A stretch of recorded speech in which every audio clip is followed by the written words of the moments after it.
আমরা একটা চাষি ভাইয়ের বেগুন খেতে আছি। তো বেগুনের আমরা পোকার জন্য ফুট অ্যান্ড শুট বোরারের জন্য ওষুধ দিচ্ছি। তো চাষির ভাইদের কাছ থেকে শুনে নেব কেমন কি রেজাল্ট। তো চাষি ভাই, আপনার নাম? আমার নাম লালটু শেখ। আচ্ছা, গ্রামের নাম?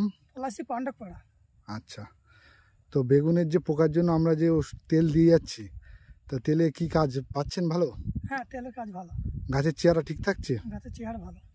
আচ্ছা, সাদা মাছির জন্য আমরা সিপক ক্রপ সলিউশনের এই যে শাহুকার দিয়েছিলাম, শাহুকার দিয়ে রেজাল্ট ভালো?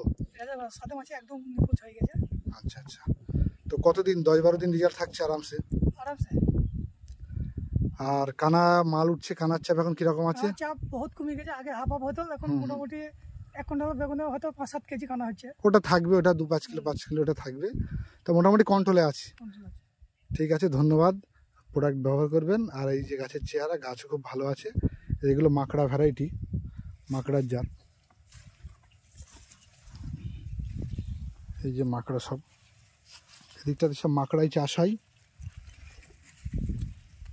এই যে মাকড়া সব। বেগুন সব ফ্রেশ আছে, বেগুনের কানাও যথেষ্ট কম আছে, গুটি জালি সব মোটামুটি ভালো।